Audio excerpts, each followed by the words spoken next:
Uma partida que o senhor esperava e que essa torcida que teve aqui não esperava, uma partida mais abaixo da equipe do Figueirense. E quando o senhor chegou, o senhor falou que gostava muito de uma equipe no 4-4-2. E hoje o senhor vem a campo com uma equipe no 4-2-4. Depois de uns 15 dias que o senhor teve para trabalhar, o que fez o senhor utilizar essa equipe no 4-2-4 e depois dessa partida abaixo, o que o senhor conseguiu tirar de positivo para a próxima partida diante do Brusque fora de casa? Bom, a primeira equipe não jogou no 4-2-4. É que as funções, elas são diferentes das posições. Então, quando você fala 4-2-4, sim, nós jogamos com 2 volantes e 2 extremos. Então, é uma linha de 4 com lateral, 2 zagueiros, 2 laterais, 2 zagueiros. Uma linha de 4, mais 4 homens de meio campo. São 2 extremos e 2 volantes, certo? Um 9 falso, que é o Felipe Augusto, que vem se movimentando, encontrando, e um atacante, que normalmente jogou o Márcio, hoje jogou o Kaique. A gente precisa, né, construir melhor, essas coisas precisam funcionar. Então não foi um 4-2-4, nunca joguei num 4-2-4. Pode acontecer sim, mas não vamos olhar por posição, vamos olhar por função. Né? A gente nunca vê o Nicolas jogar por dentro, a gente não vê o Reift jogar por dentro. Em algum momento sim, eles entrarem para jogar com a bola, tudo bem. Mas são extremos, eles jogam pelas beiradas. E 2 volantes por dentro. Então não é um 4-2-4 nunca. Eu concordo sim que não foi uma boa partida, entendo, realmente não... Primeiro tempo, principalmente, muito abaixo, né? Acredito que a gente sofreu por não conseguir construir, por não conseguir encontrar saídas de um adversário que nos marcou muito bem e que conseguiu encontrar espaços. A equipe do Confiança já tinha feito isso contra o Ipiranga. É uma equipe que tem bastante posse de bola, que joga entre linhas bastante. A gente sabia disso, nós não conseguimos bloquear. Acredito que a gente vai ter que voltar, né, a construir uma maneira, voltar o que a gente estava fazendo, não que a gente tenha mudado, mas que a gente precisa voltar a competir como a gente estava competindo. Nós precisamos ter mais dente, né, para competir nesse campeonato. Pintado, boa noite. Hoje ali no primeiro tempo teve um gol muito cedo, né, do Rafinha Potiguar. O Figueirense teve até chance de ampliar a partida. Depois o Confiança acabou tendo mais o controle das ações do primeiro tempo. No segundo tempo a mesma coisa, o Figueirense volta melhor, tem chance de ampliar e aí depois o Confiança novamente retoma as rédeas da partida e acaba ainda depois do empate, ainda tendo a chance, né, da virada ali no finalzinho do jogo. Eu queria saber de ti, nessa tua visão da partida, o que faltou para o Figueirense manter essa consistência um pouco mais, ou até mesmo se foi a falta de efetividade de não ter matado a partida quando teve a oportunidade. É interessante você comentar sobre isso, porque o jogo ficou aberto, né, quando nós fizemos o gol muito cedo, Confiança não tinha outra situação a não ser buscar o gol também. Eles arriscaram, a gente não teve qualidade e capacidade para definir, né, para matar o marcador. Eles tiveram, a gente também teve, só que se a gente faz 2, realmente a gente provavelmente teria menos dificuldade dentro do jogo. A gente não soube liquidar, a gente não soube matar a partida. Esses altos e baixos dentro do jogo faz parte, a gente tem que entender que nós não vamos conseguir jogar 100 minutos no mesmo nível, bem em cima do adversário, muito difícil. Porque isso é um novo trabalho, né? uma nova condição pra gente. Então, acho que faz muita diferença quando você não consegue liquidar o resultado, né? Fazer o resultado. Para um adversário que veio pro tudo ou nada. E isso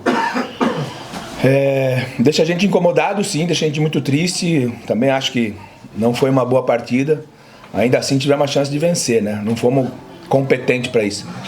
Seguir trabalhando, lutando, melhorar muita coisa que a gente precisa. A gente precisa de algo a mais, né, para a gente melhorar algo que a gente vem fazendo. Pintado, boa noite. Eu queria voltar naquela questão dos 11 iniciais ainda, que eu queria que tu explicasse pra gente o que tu projetou pro Reift fazer naquela função hoje. O que tu querias que acontecesse que visivelmente não aconteceu? Você falou agora, né, que faltou mais criatividade até no primeiro tempo, sendo que você tem 2 jogadores com características. Não falei de criatividade. Falou? Não. Pensando que faltou oportunidades. Não. Mas tudo bem, pode responder depois. Desculpe. Não, isso, pode me corrigir se for a questão. Eu entendi isso da sua resposta. Beleza. Mas você tem 2 jogadores com características de criação que mostraram muito bem isso no início do segundo tempo, que é o João Lucas e o Gabriel Santiago. Se puder explicar isso. Vamos lá. Primeiro do Reift, eu já esperava essa pergunta.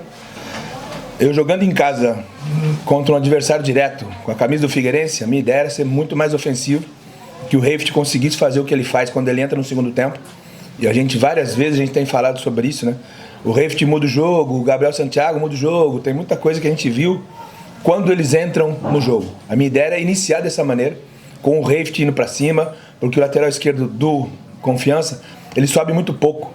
Ele é mais um defensor do que um ala, um lateral. O momento ofensivo dele é baixo.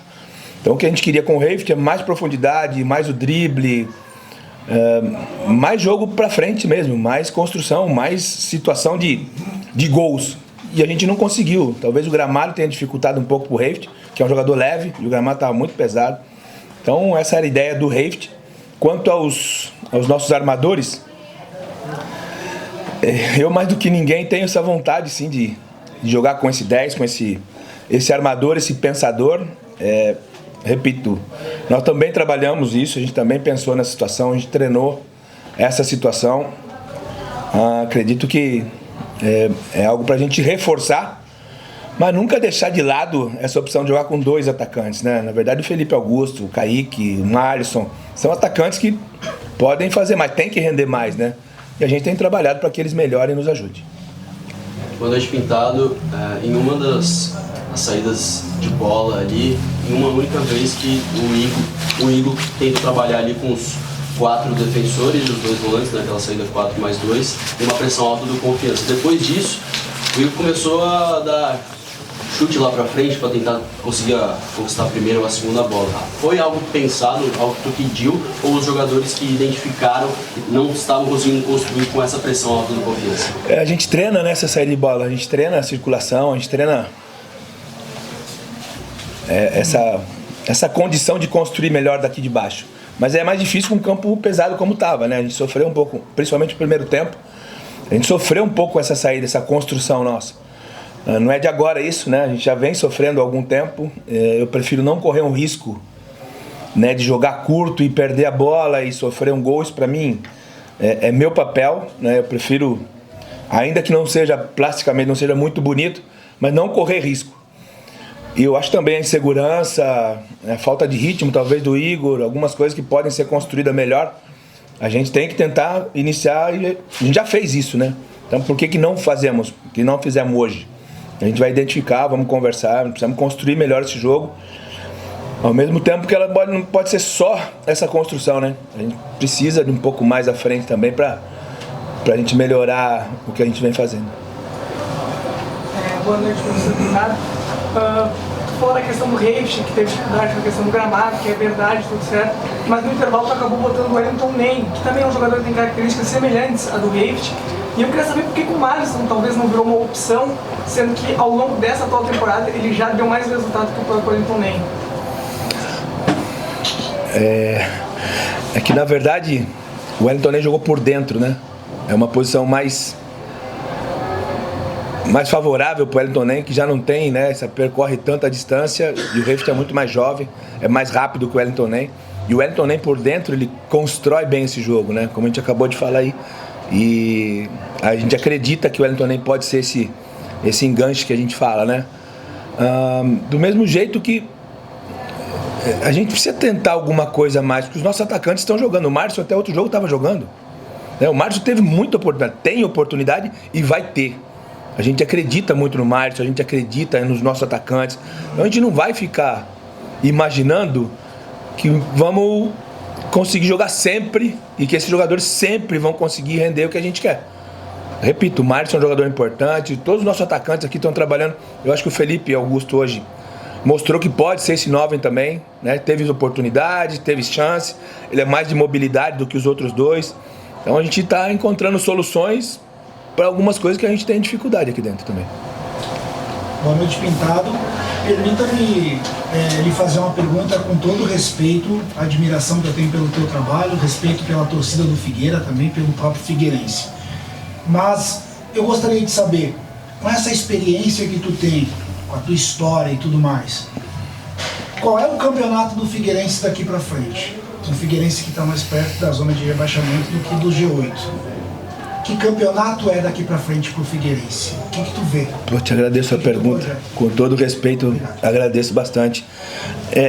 Bom, na verdade hoje o Figueirense está numa situação melhor do que quando eu cheguei. Eu não sou, repito, não sou eu que faço milagre, não sou eu que faço as coisas sozinho. Tem muita gente trabalhando, esse grupo tem lutado, tem construído alguma coisa. Mas em nenhum momento a gente vai deixar de sonhar no que o nosso torcedor quer. Nenhum momento a gente vai deixar, por mais dificuldade que a gente tenha, por mais limitações que a gente tenha, a gente não vai deixar de sonhar em algo maior dentro da competição. E sempre com muita atenção na parte de baixo, né? A gente não pode esquecer que a gente está a 2 pontos. Ao mesmo tempo que hoje a gente subiu duas casinhas, né? A gente se distancia um pouco dessa situação complicada, mas não é confortável para nós, não é onde a gente gostaria de estar. Nós não vamos deixar de lutar, de trabalhar nunca para a gente chegar aonde o nosso torcedor quer. Não vai ter moleza, eu não estou aqui para dar resposta, eu estou aqui para dar vitória, para dar trabalho, para encontrar soluções. Acredito que a gente vai por um caminho difícil, que nós precisamos de mais força, né? Porque chega um limite e nós precisamos de mais força. Eu tenho certeza que a gente vai olhar com mais carinho para o que vem para frente. Bom, Pintado, falando ainda sobre essa questão de qual campeonato o Figueirense joga daqui pra frente, né?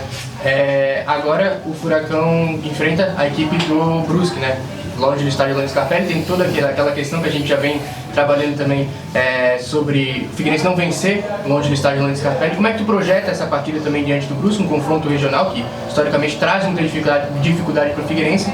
E se vocês projetam um número X de pontos para uma possível classificação ainda, como é que é tratar essa questão aqui? É muito boa essa pergunta, né, de onde a gente quer chegar, porque tem tanta coisa para a gente conversar sobre isso, principalmente. Mas nós temos que viver uma realidade, não dá para sonhar, né? Até porque a competição mostra isso, não dá para a gente ficar sonhando com alguma coisa que está muito longe da gente, né? Nós temos que seguir trabalhando, a gente tem que seguir lutando, nós temos que seguir treinando, trabalhando, buscando força, né, para a gente melhorar o que a gente vem fazendo. Isso não vai faltar aqui nunca. Mas nós temos, repito, a gente não vai deixar de buscar o que é possível. Nós não estamos falando de algo impossível. Estamos falando de um Guarani que acaba de investir mais de R$1 milhão aí na folha de pagamento, que consegue uma reação de 3 vitórias consecutivas. Nós estivemos muito próximo disso, né? A gente se aproximou de 3 vitórias, de 3 bons resultados, de uma sequência boa que a gente conseguiu fazer. Repito, hoje a gente está numa situação melhor do que no início do campeonato. Então a gente precisa ter paciência, equilíbrio nesse momento, para não imaginar que está tudo errado, que a gente já tem que pensar só na zona de baixo. A gente pode conseguir um bom jogo contra o Brusque, que é uma boa equipe, que é um gramado sintético, que as coisas são muito diferentes do que a gente encontra normalmente, mas que essa camisa tem peso, essa camisa tem história. E a gente não vai para lá pensando no outro resultado, a gente não vai pensando em só se defender, né? É um jogo que a gente vai jogar, um clássico que a gente também quer fazer parte dessa história bonita, né? Então você fala dos